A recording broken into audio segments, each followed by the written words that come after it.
Hi everyone, I am very excited to share that. और आप सभी का बहुत स्वागत है आपके अपने चैनल पे बिलीव योरसेल्फ पर। तो आज हम बहुत ही एक्साइटेड हैं। आज एक नई बुक समरी लेके आए, the power of now. The power of now मतलब कि आज की जो हमारी क्षमता है, जो अभी की हमारी क्षमता है, इस बुक। और ये जो बुक है ना, बहुत ही इंटरेस्टिंग और इंस्पायरिंग बुक्स होने वाली है, क्योंकि इस बुक के द्वारा हम समझेंगे कि जो बुक लिखी गई आर्के टॉली के द्वारा लिखी गई। इस बुक में हम जानेंगे कि जो हमारी पावर ऑफ नाउ मतलब कि जो हमारी आज की क्षमता है, वो कैसे हमारे पास्ट को और फ्यूचर को बेटर बना सकती है। हम कैसे अपने आज की क्षमता से हम अपने फ्यूचर को बेटर बना सकते हैं। और how can I feel that कि I did whatever I in the past, मतलब जो भी हमने पास्ट में किया है वो आज मेरे साथ जो प्रेजेंट में बेटर है, और इस बेटर को मैं और बेटर करके अपना फ्यूचर कैसे स्टेबल कर सकता हूँ। क्योंकि जो हमारा पास्ट होता है वो भी हमारे प्रेजेंट से बनता है, और जो हमारा फ्यूचर होता है वो भी हमारा प्रेजेंट से बनता है। मतलब कि भविष्य और जो हमारा बीत गया वो हमारे आज के दिन से डिसाइड होता है। ठीक है, हमारा भविष्य क्या होने वाला है, तो उसी के बारे में हम जानेंगे इस बुक में, द पावर ऑफ नाउ मतलब कि अभी की क्षमता।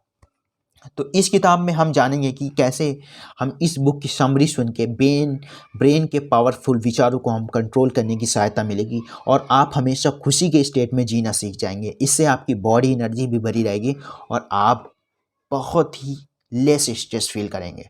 तो separate your mind and body. तो दैट्स मीन क्या है, इसका मतलब क्या है कि अपना जो दिमाग है ना, और अपना जो बॉडी है, उसको अलग करें। हमारे दुखों का कारण हमारा ब्रेन होता है। कई बार ब्रेन पास्ट की बुरी घटनाओं के बारे में सोचने लगता है। इससे हम दुखी हो जाते हैं, और हमें खाजियामा हमारी बॉडी को भुगतना पड़ता है। क्योंकि ब्रेन जब दुखी होता है तो हमारे एड्रेनल ग्लैंड कुछ स्ट्रेस हार्मोन्स छोड़ती है, जिनका नाम होता है ट्रोस्टियल्स एंड्राइन। ये जो स्ट्रेस हार्मोन्स होते हैं, इनकी वजह से हमारी धड़कनें बढ़ जाती हैं, सांस तेज हो जाती, मुंह सूखने लगता है, और हमें स्ट्रेस हो जाता है। स्ट्रेस जब हम लंबे समय तक चलता है तो हम डिप्रेशन में बदल जाता है, और डिप्रेशन की वजह से इम्यूनिटी कम हो जाती है। इससे हमारे शरीर को बहुत सी तरह की बीमारियां होने लगती हैं। इसलिए लेखक ने कहा है कि ब्रेन और बॉडी को अलग रखें, अर्थात ब्रेन के निगेटिव विचारों को बॉडी तक ना पहुंचने दें। इससे हमारे अंदर स्ट्रेस हार्मोन्स नहीं निकलेंगे, और हमारी बॉडी स्वस्थ रहेगी। जैसा कि गौतम बुद्ध ने मेडिटेशन के जरिए अपनी स्थिति को हासिल कर ली थी, वो अपने ब्रेन को कंट्रोल कर लेते थे, उसके बुरे विचारों को प्रभाव बॉडी पर नहीं होने देते थे। और आगे हम इसके बारे में और अच्छे से पढ़ेंगे और जानेंगे। Observe your mind. Observe your mind मतलब कि अपने दिमाग की क्षमता को पहचानो। अपने बॉडी और ब्रेन को डिटैच कर लेने के बाद अपने ब्रेन पर फोकस करो। ये समझो कि आपकी कौन सी थिंकिंग पावर आपको पेन दे रही है। क्या आपको दूसरे से जलन हो रही है? क्या आपके दूसरों के विचारों से डिटैच कर रहे हैं? ये समझे कि संसार की हर चीज़ नश्वर है। राजाओं के भी राज चले जाएंगे, बड़ी बड़ी फैक्ट्रियाँ भी यहीं रह जाएंगी। कि आप दूसरे की क्या इच्छा कर रहे हो, सबकी अचीवमेंट भी यहीं रह जाती। हर कोई बुढ़ापे में अंततः मौत की तरफ ही बढ़ रहा होता है। यही शाश्वत सत्य है। इसलिए मौत को हमेशा याद रखें, और किसी भी चीज़ से अटैच नहीं रहें, और निगेटिव विचार को अपनी तरफ नहीं आने दें। Live in present. कुछ लोग पास्ट में ही जीते रहते हैं, और कुछ फ्यूचर में। दोनों की सिचुएशन आदमी दुखी रहता है। कुछ लोग पास्ट में मिले फेलियर को रोते रहते हैं। उन्हें समझना चाहिए कि पास्ट कभी वापस नहीं आएगा, और वो कितना भी आंसू बहा लें किसी को कोई फ़र्क नहीं पड़ेगा। अगर स्टूडेंट फेल होता है, रोता है कि उसके मार्क्स बढ़ जाएंगे, तो ऐसा नहीं है कि वो दुखी क्यों हुआ, इससे आपके शरीर पर बुरा असर पड़ा। इस तरह के लोग फ्यूचर में चिंता में डूबे रहते हैं। स्टूडेंट की चिंता जी रहे हैं कि कॉम्पिटेटिव एग्जाम कैसे क्लियर होंगे, जॉब वाले चिंता में जी रहे हैं कि प्रमोशन कैसे होएगा। हर कोई फ्यूचर की तरफ भागे जा रहा है, लेकिन इसका चक्कर अपनी मौजूदा लाइफ से ठीक नहीं जी पाते। इसलिए प्रेजेंट में जीना सीखें। कुछ भी आपके पास आज है ना, उसको वो यूनिवर्स को धन्यवाद दें, और ऐसा करें कि जिससे हमारा फ्यूचर अच्छा हो जाए, और प्रेजेंट पास्ट से हम कुछ लर्निंग ले लें। क्योंकि छोटी छोटी चीज़ों में हम खुशी ढूंढ लेते हैं, कभी खुद को कंपेयर नहीं करना चाहिए। क्योंकि हमें अपने झोपड़ी या झोपड़े को ढोलक बजाकर खुद ही खुशी पैदा की जा सकती है, और महल वाला हजार टेंशन भी जी रहा होता है। So accept your tag dash. Tag dash that's mean the power of now. जरा सी मुसीबत आने पर बहुत से लोग सोचने लगते हैं, हे भगवान मेरे साथ ही ऐसा क्यों होता है। लेकिन ये एक निगेटिव स्टेटमेंट है, हम अपने दिमाग को दे रहे हैं। इससे दिमाग हमारा डिमोटिवेटेड हो जाता है। फिर एक तरफ से प्रॉब्लम आकर्षित करते हैं, और दूसरी तरफ से निगेटिव वाक क्योंकि ऐसा नहीं है कि आपकी लाइफ में प्रॉब्लम है, सबको कोई ना कोई प्रॉब्लम होती है। इसलिए जी ऐसा माइंडसेट बना लें कि डेली कुछ ना कुछ प्रॉब्लम आएगी। तो भगवान से ये बोलो कि ये प्रॉब्लम मेरे ही साथ क्यों नहीं आती, नहीं, ऐसा बोलो कि भगवान मुझे ऐसी क्षमता दो कि मैं इन प्रॉब्लम से लड़ सकूं और ज़िंदगी में बड़ा कुछ कर सकूं। इसलिए लेकिन लेकिन आप सुलझते जाइए और उस जीवन का मज़ा उठाइए। जितना आप सॉल्व करेंगे उतना ही आपको अनुभव होगा उस एक्सपीरियंस के थ्रू आप। लेकिन ये ऐसा भी परेशान ना हो, दूसरों की हेल्प कर ले सकते हैं, लेकिन हमेशा इस पहले को दूसरे से हेल्प करते रहिए, क्योंकि हेल्प वापस आती। कोई ट्रेजेडी, कोई आत्मिक दुखी ना हो जाए, बल्कि उसी विधि विधान को जानकर।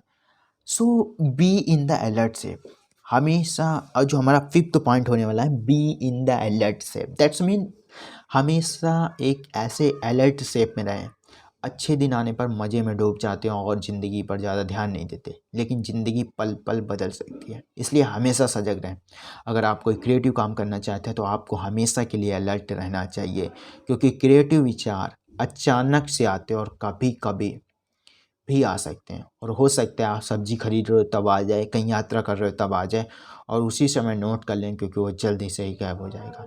इसी तरह लाइफ में कोई ना कोई घटना ऐसी तरह आती है, इसलिए अपने आप को निश्चिंत न बैठे, लाइफ में सब कुछ अच्छा है। प्रॉब्लम के लिए रेडी रहें, खुशी के लिए रेडी रहें। ईगो इज़ द डिस्ट्रक्टिव, मतलब कि जो हमारा ईगो होता है ना, वो हमारे डिस्ट्रैक्ट करता है। कुछ लोग जीवन में जरा सी सफलता पाते ही यानी ईगो, अहंकार से भर जाते हैं। वो अपने सामने किसी को कुछ नहीं समझते, लेकिन इससे उनका खुद का पतन शुरू हो जाता है, क्योंकि ईगो वाला व्यक्ति निगेटिव वाइब छोड़ता है और लोग अंदर से अंदर नफरत करने लगते हैं और उससे दूर नहीं होने लगते।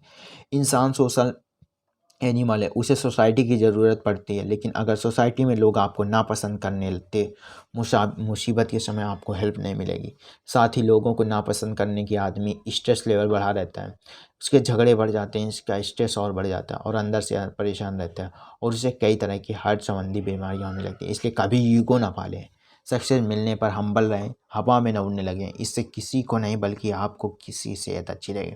Feel the university of the universe, मतलब कि हमें अपनी एनर्जी महसूस करनी चाहिए, इस ब्रह्मांड की एनर्जी को महसूस करना चाहिए। कई बार हम बोरिंग काम करते करते थक जाते हैं, लेकिन घर आकर हमसे कोई डिस्को क्लब चलने को बोल दे तो हम एनर्जी से भर जाएंगे। इसका सीधा मतलब यह है कि हमारे अंदर एनर्जी का खजाना होता है, बस हमें उससे इस्तेमाल करना नहीं आता। कुछ लोग ज़्यादा लगातार 16 घंटा पढ़ने के बाद भी नहीं थकते, और कुछ लोग प्लेयर्स की तरह प्रैक्टिस करने के बाद भी नहीं थकते, और वो अनजाने में सही अपने अंदर एनर्जी के खजाने का इस्तेमाल कर रहे हैं। आप भी इस यूनिवर्स की एनर्जी को महसूस करें, आंखें बंद करें खुद से और यूनिवर्स में भाग लें, और आपके अंदर यूनिवर्स की एनर्जी है। इसके साथ साथ आप अपना काम करते करते खुश रहना सीखें, अपने काम को पूरे इंटरेस्ट के साथ लें, इसे किसी रिवार्ड से भी लिंक कर लें।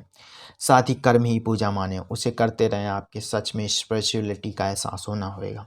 हर काम स्माइल के साथ करें, इन सभी तरीकों को अंदर से एनर्जी कभी ना कभी मिले। So relationship dispatch. So that's when the power of now the summary. So मानो relationship डिटैचमेंट, मतलब कि मानो रिश्तों की मोहमाया में उलझा हुआ है। किसी माँ को बेटे से दूर जाना गम सता रहा है, तो किसी को अपने लवर से न मिलने का। रिश्ते में ज़्यादा अटैचमेंट अच्छी नहीं है। निर्वाण प्रवृत्ति के लिए इस अटैचमेंट की सबसे बड़ी बाधा माना जाता है। गौतम बुद्ध ने अपने मोह माया को त्याग कर दिया था, और वो अपने पत्नी और बच्चे को छोड़कर ईश्वर को खोज निकलने, तो तभी निर्वाण की प्राप्ति हुई। ऐसा आपको करने की ज़रूरत नहीं है, बस आपको प्रेम अंधा नहीं करना चाहिए। अगर आपको अपने बच्चों को टाइम घर आने में दुख का पागल ना हो जाए, बस एक बार फ़ोन करने की वजह पूछ लें। इसी तरह अभ्यास करने से अपनी अटैचमेंट कम कर पाएंगे, इससे आपके दुखों का कारण भी कम हो जाएगा। दूसरी बात यह भी कि है कि हर कोई अपना खुद का ख्याल रख लेता है, सबको अपनी ज़िंदगी प्यारी होती है, इसलिए उनकी इतनी ज़्यादा चिंता ना करें। आप भी मेंटल स्पिरिचुअल हेल्थ के बारे में दुरुस्त रखें। डिटैच योर फाइंड पीस, अपनी शांति के बारे में समझें, आपको शांति कैसे मिल सकती है। बहुत से लोग मैटरलाइज हो जाते हैं, वो संसार के भौतिक सुखों में खुशी ढूंढ रहे हैं, जब वो उन्हें नहीं मिलती तो वो कभी भी मानसिक शांति नहीं मिलती। अगर लोगों को भौतिक सुख मिल जाए तो उनका लालच कम नहीं होता। कभी उन्हें मोबाइल के लेटेस्ट वर्जन चाहिए, तो कभी दोस्त से ज़्यादा घड़ी, महंगी या गाड़ी चाहिए। ये मटेरियलिस्टिक चीज़ों में आसक्ति दुखों का कारण है, इसलिए हम इन चीज़ों को, मोह माया को त्याग कर दें कई बार। तो इसलिए हमें किसी भी चीज़ से अटैच नहीं होना चाहिए। कैसे मतलब कि बहुत से लोग शेयर मार्केट में बहुत सा पैसा बना लेते हैं, कुछ लोग फेल हो जाते हैं। Why? This is reason for the detachment. कुछ लोग कहते हैं शेयर मार्केट एक जुआ है, फ्रॉड है, और कुछ लोग कहते हैं शेयर मार्केट ही द ब्रह्मांड है। क्यों? क्योंकि उनको एक अटैचमेंट हो जाती है। अगर उनको लॉस हो गया तो उन्हें लगता है बेकार है सब, बेकार है सब, फ्रॉड है, फर्जी है। लेकिन जो पैसे बनाते हैं उनको डिटैचमेंट नहीं होती, कभी गया कभी आया ऐसा लगा रहता है। ठीक है, इसमें और सरेंडर vs रिजाइन। तो कुछ लोग असफलता मिलते ही हार मान लगते हैं, और कुछ लोग दुख के सागर में डूब जाते हैं और दोबारा कुछ भी बड़ा करने की कोशिश नहीं करते। तो ये एक डिप्रेशन में चले जाते हैं। कुछ लोग शराब सिगरेट ड्रग्स लेने लगते हैं और अपनी ज़िंदगी को चौपट कर लेते हैं। लेकिन ऐसा रवैया गलत है। गीता में लिखा है कि क्यों व्यर्थार्थ चिंता करते हो, जिससे व्यर्थ डरते हो, तुम्हारा क्या खो जाएगा, और जो तुम लाए थे, जो लिया था वहीं दिया था। इसलिए कभी भी हार से रिजाइन न माने, बल्कि खुद को ईश्वर का ब्रह्मांड के चरणों में सरेंडर कर दें और अपनी गलतियों से सीखें और फिर से कोशिश करें। विश्वास से कोशिश करने से सफलता मिलती है, इसलिए कभी भी विश्वास को न खोने दो और निरंतर प्रयास करते रहें। तो the power of book summary now से हमें यही सीखने को मिलता है, that's a book will tell how should you live in the present, how should make the future best from the present, because the present से ही हमारा फ्यूचर बनता है और प्रेजेंट से ही हमारा पास्ट बनता है।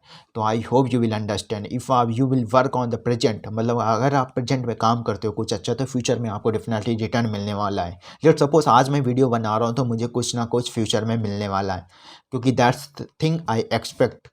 दोस्तों, अगर आपको वीडियो और मेरी एनर्जी और अगर मेरा लेवल अच्छा लगता है तो आप दूसरों के साथ शेयर कीजिए, वीडियो को लाइक कीजिए, ज़्यादा से ज़्यादा लोगों के साथ पहुंचाइए। और thank you so much watching this video. Bye bye, take care, मिलते हैं नेक्स्ट वीडियो में बैक टू बैक।